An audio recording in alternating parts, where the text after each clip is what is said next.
Bem-vindo ao Ponto a Ponto. Hoje eu e Antônio Lavareda vamos analisar uma pesquisa inédita no Brasil, feita apenas com meninas. E a nossa convidada é a Anete Trompeter, diretora nacional da Plan Brasil, instituto responsável por essa pesquisa. Boa noite. Boa noite, Mônica. Eu queria perguntar o seguinte, por que fazer uma pesquisa só com meninas? Qual foi a necessidade, qual é o objetivo dessa pesquisa feita só com essas meninas de 6 a 14 anos, não é isso? Na verdade, é a primeira vez que você vê uma pesquisa feita com crianças, para as crianças responderem e focando nas meninas especificamente. Nós temos um trabalho grande para tentar erradicar o ciclo de pobreza e para garantir os direitos das crianças de uma forma geral. E enquanto organização humanitária, nós reparamos que as crianças sofrem muito mais, as meninas sofrem muito mais e têm os seus direitos muito mais violados e que existe um trabalho maior a ser feito junto às meninas do que aos meninos.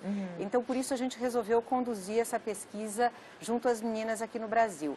A Plan International tem uma campanha mundial, que é a campanha Por Ser Menina, que na verdade nós já estamos trabalhando nessa campanha há alguns anos e nós sentimos a necessidade de ter essa fotografia das meninas aqui no Brasil, até para a gente poder direcionar como que vai ser a nossa atuação programática e o que a gente pode fazer para melhorar a situação dessas meninas aqui no Brasil. E a ONU instituiu o dia 11 de outubro como Dia Internacional das Meninas também. Na verdade, essa é um desejo grande da Plan já de alguns anos. E num trabalho de advocacia junto com a ONU, nós conseguimos instituir o dia 11 de outubro como Dia Internacional das Meninas. E já há 2 anos que ele é celebrado no dia 11 de outubro. Ok, nós vamos então já partir para ver os dados da pesquisa feita com meninas, como eu disse, entre 6 e 14 anos em todo o país, entre julho e setembro de 2013, Lavareda. Essa pesquisa, Mônica, ela foi realizada em 5 estados, 21 municípios, não é isso? Isso. Tem inclusive um detalhe interessante que é metodológico. As entrevistas com as garotas entre 6 e 10 anos foram entrevistas individuais. E com as garotas entre 10 e 14 foram entrevistas coletivas, grupos, discussões. Metodologicamente, uma abordagem bastante interessante. Nós vamos ver aí na primeira tela que as meninas são, na grande maioria, 90%, a quase totalidade, são, digamos, satisfeitas, felizes, têm um certo orgulho em ter nascido como meninas. Despeito de 4,5% aí, e aí é uma série de fatores que explicariam esses 4,5%, os 5,2%, esses 9%, quase 10% que ficam de fora.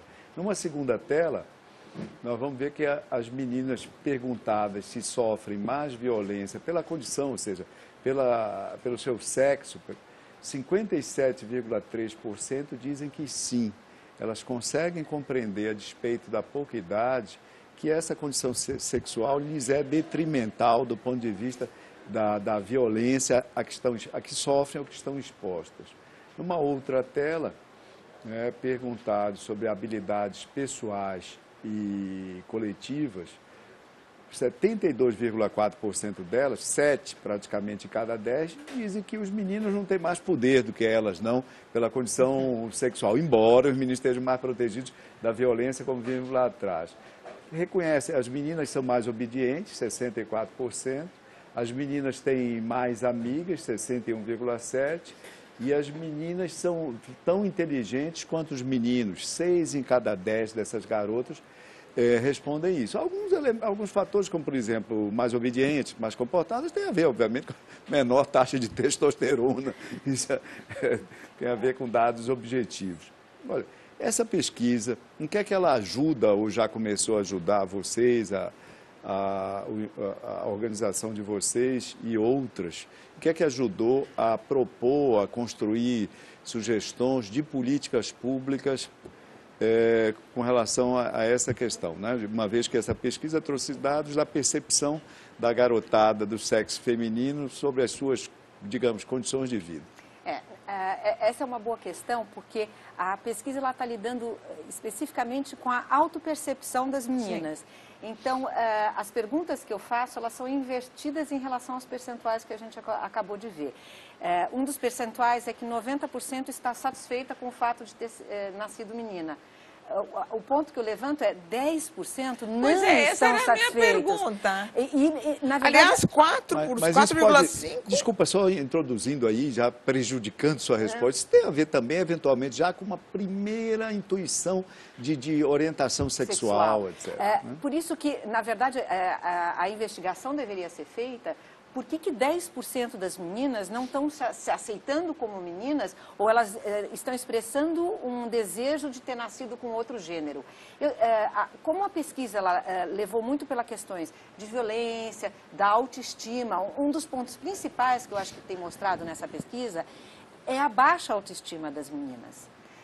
E daí o desejo de talvez ter nascido com outro gênero não é tanto uma questão de orientação sexual e muito mais uma questão dela se ver numa situação de privilégio.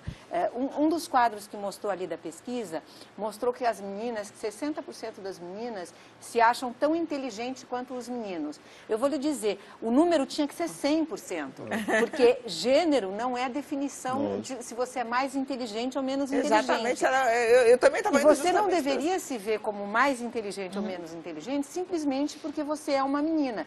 Então, o que grita naquele número é exatamente o percentual contrário. Não, na verdade, eu gostaria de ver que as meninas se acham tão inteligentes quanto os meninos em 100%. E 40% não se achando tão inteligente é um percentual gritante. Agora, a pesquisa não aprofunda um pouco, não conversa com elas, porque são grupos também. Na verdade... O que vem das meninas que não... Tudo bem que o que elas verbalizam não necessariamente é o que é, mesmo para um adulto. Mas o que elas verbalizam? E só acrescendo aí um ponto. Será que parte dessas meninas, eu não vi a pesquisa toda, será que parte delas, não havia essa alternativa, se sentem mais inteligentes do que os meninos? Não. Elas se sentem mais empoderadas do que os meninos. Na verdade, é um sentimento de autoestima que a gente está falando. Elas não se veem sendo inteligentes o suficiente. Tem outras perguntas que, na verdade, te levam à resposta do porquê, o que está por detrás desse sentimento dessa autoestima baixa. E uma das questões que foi fortemente abordada nessa pesquisa é a questão de que elas são mais responsáveis pelas tarefas domésticas, por trabalhos familiares, por ter a questão do bom comportamento, que você colocou na questão de talvez ter menos testosterona, eu já levo para outro lado, que as meninas são mais exigidas nas suas famílias. Talvez por isso que elas tenham Algumas delas, que a sua pesquisa relata, chegam a gastar 1h30 por dia em tarefas do lar. Isso em qualquer ambiente social, qualquer faixa de renda? Em todos os estratos. Obviamente, na nossa pesquisa, nós quisemos, e daí voltando para uma das perguntas que você fez, essa é só uma preliminar da pesquisa. Nós vamos ter agora mais detalhes com alguns outros recortes, indo mais a fundo nas respostas que elas deram, no porquê que elas se sentem na parte mais qualitativa da pesquisa. Mas a questão do trabalho doméstico se mostrou como uma das coisas mais gritantes e onde eu acho que a gente tem que fazer um trabalho melhor junto às políticas públicas para ter certeza que essas meninas reduz o tempo das meninas para brincar e para estudar. Estudar. A grande diferença que a gente tem visto, e a gente, na verdade, a pesquisa só veio confirmar algo que as instituições que trabalham no campo com programas, nós já sabíamos, que é o seguinte: o menino, ele vai para a escola, ele volta da escola, ele vai jogar bola e ele vai estudar. Ainda não estou questionando a qualidade da educação, mas ele está indo para a escola, está voltando da escola, está indo jogar bola e está indo estudar. A menina vai para a escola, só que ela volta da escola, ela vai fazer as camas, ela vai limpar a casa, ela vai cozinhar. Nós vamos ter uma tela aí que mostra isso. Não é só para a mamãe, na verdade ela é responsável pelo trabalho de casa. Sim. Agora nós vamos ver uma reportagem que resume a importância de uma menina que tenta mudar a intolerância do seu país. Indicada ao Nobel da Paz, vencedora de um prêmio do Parlamento Europeu, Malala é hoje um grande exemplo de força para o mundo todo. Malala foi baleada na cabeça em outubro de 2012 por talibãs que são contra que meninas frequentem escolas. Mas a luta dela começou 5 anos antes, quando líderes talibãs locais determinaram que todas as escolas interrompessem as aulas dadas às meninas por um mês. A jovem, que na época tinha apenas 11 anos, começou a escrever com um pseudônimo e passou a ser um militante pelo direito à educação.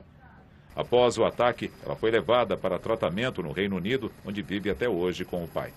Atualmente, ela diz querer voltar a morar no Paquistão e defende a abertura de negociações de paz no país. Por outro lado, os talibãs dizem que Malala continua a ser um alvo legítimo de ataques e prometem tentar matá-la novamente. Desde o ataque, a causa defendida por ela ganhou repercussão global. A jovem foi indicada ao Prêmio Nobel da Paz e ganhou o Prêmio Sakharov de Liberdade de Pensamento, um dos mais importantes prêmios de direitos humanos da União Europeia. Bom, a gente está vendo um caso dramático, né, de um outro país, uma cultura muito diferente da brasileira. Nessa pesquisa que vocês fizeram, vocês encontram não algo semelhante, mas algo que, situações de violência ou de opressão relatada por essas meninas? Né? Sim, a gente vê bastante ainda um nível de violência que elas se julgam castigadas na família e que já sofreram algum tipo de violência.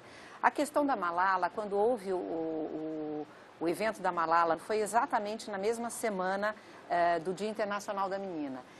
A briga da Malala já era uma briga antiga para a questão da inclusão das meninas na educação num país onde você acabou de falar, Mônica, que culturalmente ainda está brigando para pôr a menina na escola. Nessa semana do Dia Internacional da Menina, nós lançamos aqui no Brasil o filme Girls Rising, onde mostra a história do que eu diria as outras Malalas, não só a Malala que ficou famosa por ter tomado um tiro, mas da briga de diversas meninas para ter certeza que elas sejam inclusas na sociedade com os direitos iguais. Você ainda tem caso de meninas que são escravizadas, por exemplo, no Laos. Você ainda tem casos de meninas em Sierra Leone, em que elas não podem trabalhar da forma como elas gostariam de trabalhar, isso já falando das meninas mais adolescentes. Você tem casos que mostra de uma menina no Peru, onde ela gostaria de ter maior inclusão. E daí você vem aqui para o caso do Brasil, onde a gente talvez não tenha exatamente esse mesmo problema da menina não poder ir para a escola. Sim. Ao contrário, as meninas têm um índice de matrícula de meninas e meninos é igual aqui no Brasil, ele é equivalente. Só que o que essas meninas estão sofrendo em casa, em suas violências, ou tendo que fazer o seu trabalho doméstico e não estão podendo ter as mesmas oportunidades. Uma coisa que a gente tem falado, que os estudos da Plan International mostram, é que a cada ano que tanto o menino como a menina passam a mais na escola, aumenta a renda dessa pessoa mais para frente em 15% a 20%. E um outro estudo da Plan International demonstra que os homens, em geral, eles aplicam 30% da sua renda na sua família e na sua comunidade. As mulheres, ou seja, o futuro dessas meninas, aplicam 90% de suas rendas na família e na comunidade. Então, um grande trabalho que a gente tem feito e que está muito relacionada com o que aconteceu com a Malala e com o que a gente está defendendo por detrás dessa pesquisa, é que se a gente tiver meninas ficando mais tempo na escola, a cada ano aumentando a sua renda, essas mesmas meninas vão aplicar essa renda nas suas famílias e nas suas comunidades, terminando com um ciclo de pobreza. E eu acho que é exatamente por isso que a gente tem que lutar. Num dos trechos do filme Girls Rising, é exatamente numa menina, daí no caso é uma menina do Afeganistão, em que briga também pela inclusão das meninas, da educação das meninas, ela chega e fala assim: não me venha dizer que é a minha cultura, não me venha dizer que é o meu costume, a minha tradição ou a minha religião, porque mulheres afegãs do passado foram prominentes, famosas e estudavam. Então, usar o machismo ou a cultura como uma desculpa para isso é fechar os olhos para o problema. O que a gente quis com essa pesquisa é exatamente mostrar, na própria percepção da menina, ainda sem discutir a fundo questões mais sérias, por exemplo, de questões de exploração sexual que as meninas passam, ou de salários menores das mulheres, no fundo, ou seja, a gente pode chegar lá, mas ainda estamos ganhando menos do que os homens. O que essa pesquisa ajuda a entender é que, e o quadro que ela traça é que é uma manifestação da desigualdade que existe no gênero, ou seja, A pesquisa mostra essa desigualdade, a manifestação dela, e, ao mesmo tempo, ela explica como é que se reproduz, como é que se mantém a desigualdade desde o berço. Desde o berço. Em diferentes condições de vida, mesmo no ambiente doméstico. Mesmo no ambiente doméstico. E o que a gente quer, na verdade, mudar, é onde a gente acha que a gente pode agir, é trabalhar junto às políticas públicas, mas também, enquanto uma organização de desenvolvimento, a gente trabalha junto a essas comunidades e as comunidades mais necessitadas para ter certeza em que você vai rompendo essas barreiras modificar o comportamento. desde cedo e modificando o comportamento das pessoas de uma forma geral. Vamos ver agora mais algumas telas dessa pesquisa. A primeira delas, estão ali representadas as respostas a essa questão. Como é que os pais costumam agir quando você faz algo errado? 98%, quase todas, dizem que levam bronca, levam sermão. 44,3% dizem que são colocadas de castigo. E o número de 34,8%, 35% dizem que os pais batem nelas. Numa outra tela, perguntadas com relação ao sentimento de bem-estar na casa e na família, 87,4% dizem que se sentem amadas, bem tratadas, 87,1% dizem que se sentem seguras, e 84,9%, 85% dizem que se sentem bem. E só fazendo um comentário, replicando o que a Anete disse há pouco, é importante pensar sobre os complementos. Você tem aí entre 13% e 15% das garotas que não se sentem seguras, não se sentem bem, não se sentem amadas. Numa outra tela, numa tela subsequente, nós vemos aí a distribuição de tarefas no interior dos lares e o que é que compete às meninas. 81,4% dizem que arrumam a própria cama. Esse número, para os meninos, só para o espectador ter uma comparação, é de 11,6%. 76,8% dizem que lavam louça. Para os meninos, 12,5% são os meninos que fazem isso. 65,6% dizem que limpam a casa. Os garotos fazem isso, 11,4% deles. Limpam o lixo, jogam o lixo fora, 54,7% das garotas, e aí o percentual dos garotos sobe a 20,8%. Ou seja, os meninos também, segundo a mesma pesquisa, Mônica, o número dos meninos só sobrepuja o das meninas no que concerne a trabalho fora do lar. Aí 12,5% deles trabalham fora do lar, e enquanto que 1/3, 4,3% das meninas trabalham. Esses números aí nesse bloco, para a gente ir arrematando aí a análise da pesquisa tão interessante que o seu instituto conduziu.